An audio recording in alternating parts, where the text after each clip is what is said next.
and as well live every day right on the sportsfix.net, our home base that we launch things from. And welcome to all of you, thousands around the world who listen 24/7 on digital delay in all different time zones and countries. World's largest internet radio provider on iTunes, on Stitcher Radio and CarPlay and SoundCloud, all the places that you subscribe, listen, download, stream the show, however you get it sent to your device.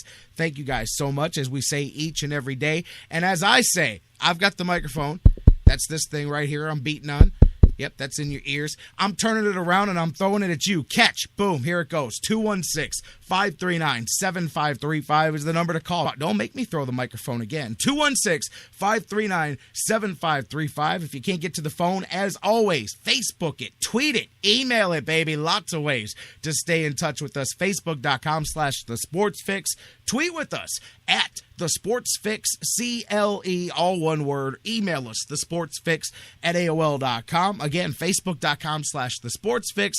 Tweet with us at The Sports Fix, CLE, and you can email us, thesportsfix@AOL.com. And speaking of you, I'm turning it around. I'm going to throw the mic back. Catch. Here it comes to the phones. Caller, you're up on The Sports Fix. Kick us off. Good morning, J-Rock.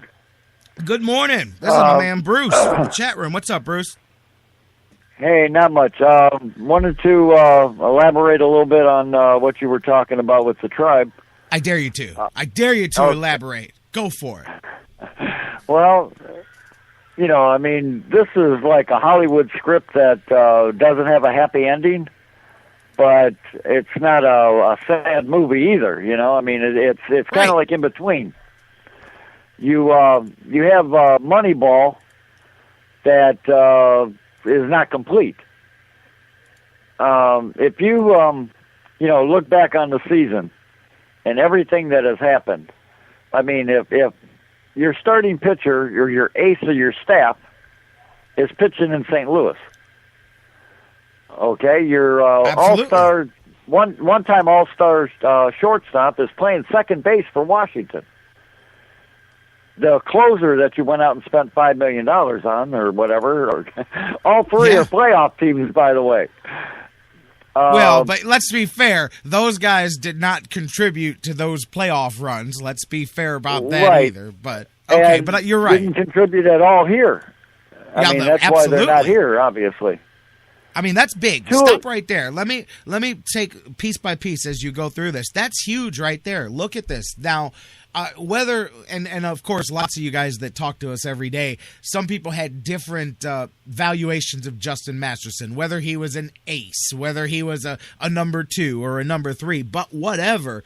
Coming into the season, like Bruce just said, you had Justin Masterson, and look at what you ended up getting from him, and he ended up being traded for perhaps a good prospect in the future, but that has no effect on this season except that he brought down the pitching staff through his time. Then you've got Asdrubal Cabrera, and I will admit, if you go back and listen to our preseason predictions in training camp, I actually went out on a limb and picked Asdrubal Cabrera as the guy that I thought would be to win, and to win this thing, he would be the offensive MVP. He's got a year coming up, a free agent year coming up. This is where guys always play better. I think Asdrubal bounces back, and then maybe he tells Cleveland, "Hey, see ya, I'm going to go get paid somewhere else." But I thought we would take advantage of that, and he gave you nothing like that. I mean, you would see slight flashes and go, maybe he's warming up.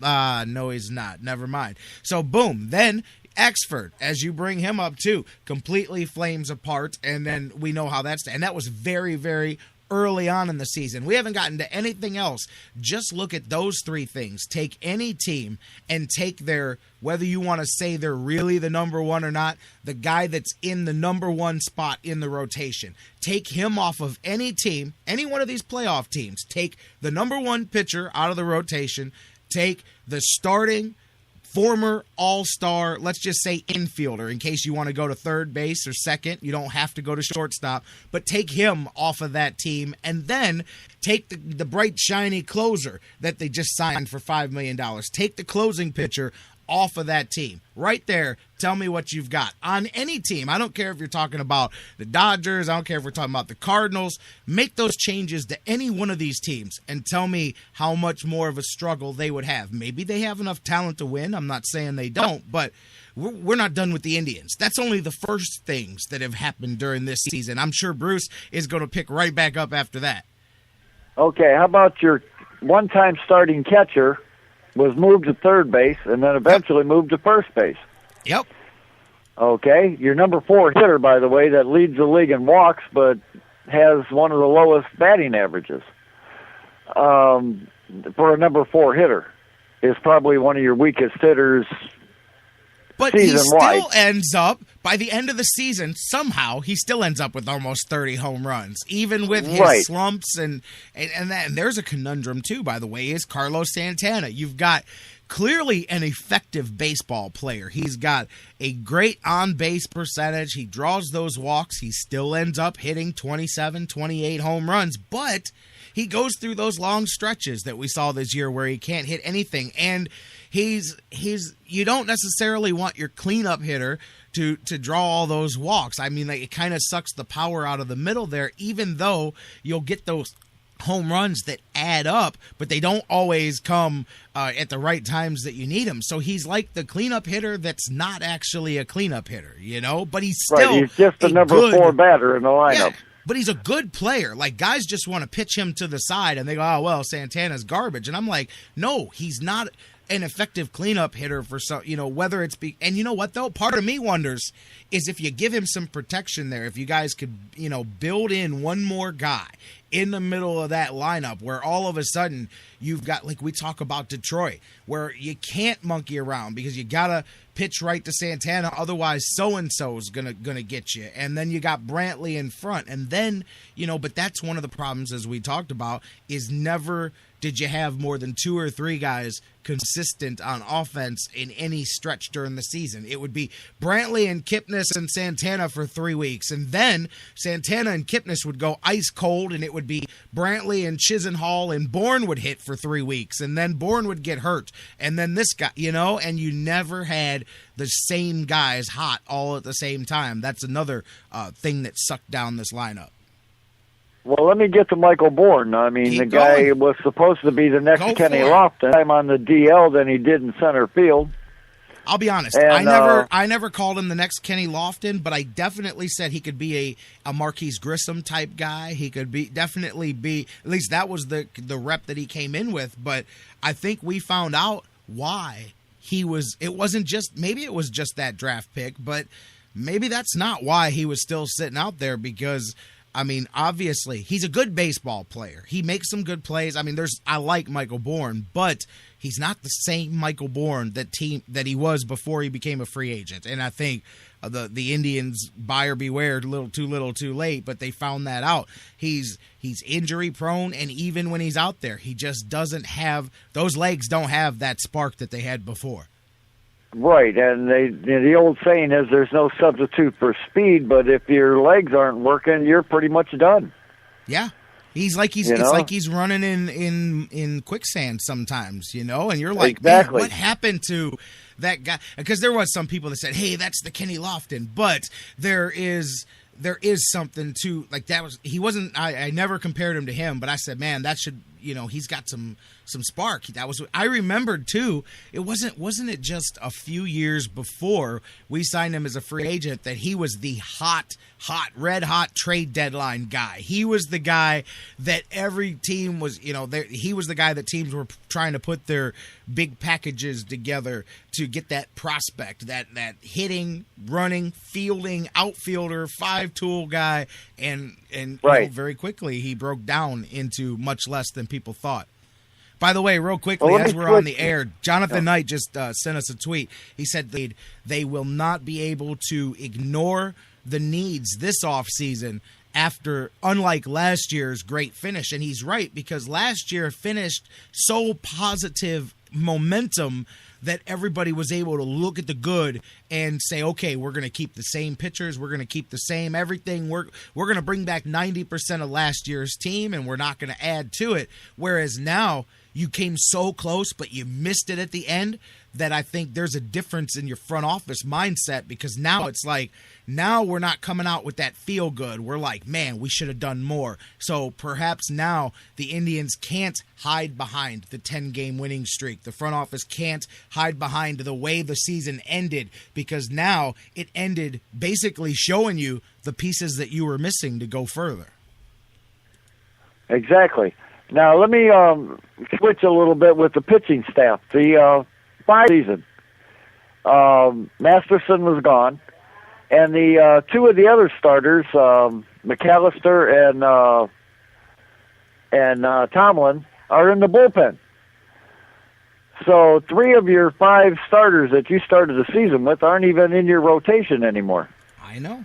I understand. And then let's not even get to talking about the, and that's just this season. That's not even looking about losing the veteran innings that we talked about from last year. But yeah, I mean, even then it took a while to get this together. These are the reasons why I say these are not excuses why the Indians didn't make it. To me, this is Terry Francona's resume when people say, hey, he was the worst manager this year and the Indians could have done more without him.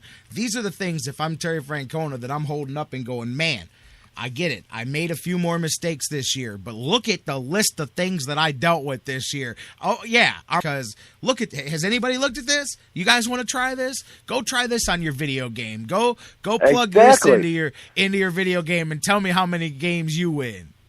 We ended the season with the Columbus Clippers and Kluber, That's no joke. How much of this team played in Columbus during the season? I believe it's 11. Is it 11 offensive players that started the season in AAA when this thing began? I don't have that. Right, 11 of the 25. Yeah, 11 were in AAA at the beginning of the season.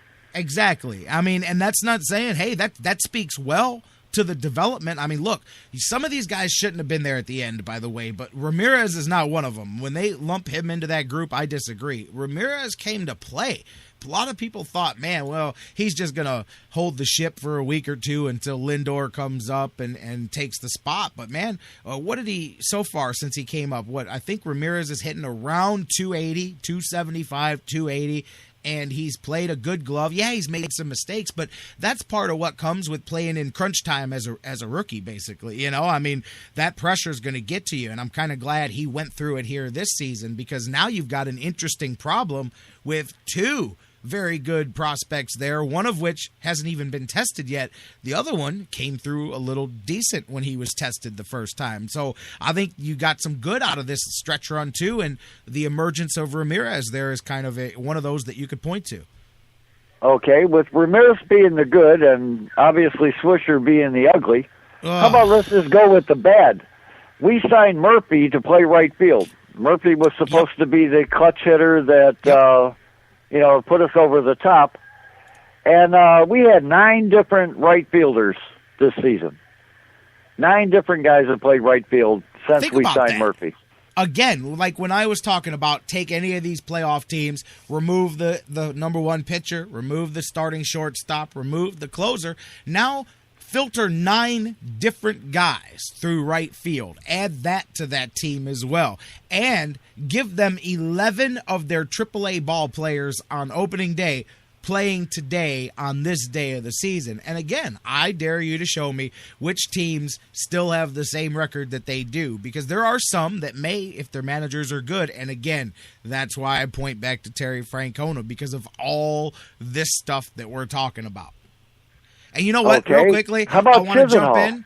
Well, real quick, before you go on, and one thing I do want to say, and I noticed that you and I talked, I saw what you posted on Facebook, and I saw some people, and you heard what I said about the front office earlier. I believe, and this is the truth, and I think maybe if they're honest, they may not come out and say this, but I think if they're honest, I think the Indians front office would lip service at the trade deadline to this team can still compete I don't think the team had reached their peak yet, as we saw. I think that the Indians thought that they were going to play, about 500 ball the rest of the way. So I'm not saying that they threw up the white flag, but they didn't go get help. We all know that. They didn't go get anybody, but I think it's just because they figured, and I remember Mike Brandenburry using this exact phrase, who are you going to get that's going to make the difference with all the holes that this team needs? So I think they almost found themselves snake bitten a few weeks later when that pitching really came together, and all of a sudden you were getting playoff caliber pitching for 6-8 weeks in a row. And I'll be honest, I bet you if they had a go back machine, they would have made a deal to get a bat, because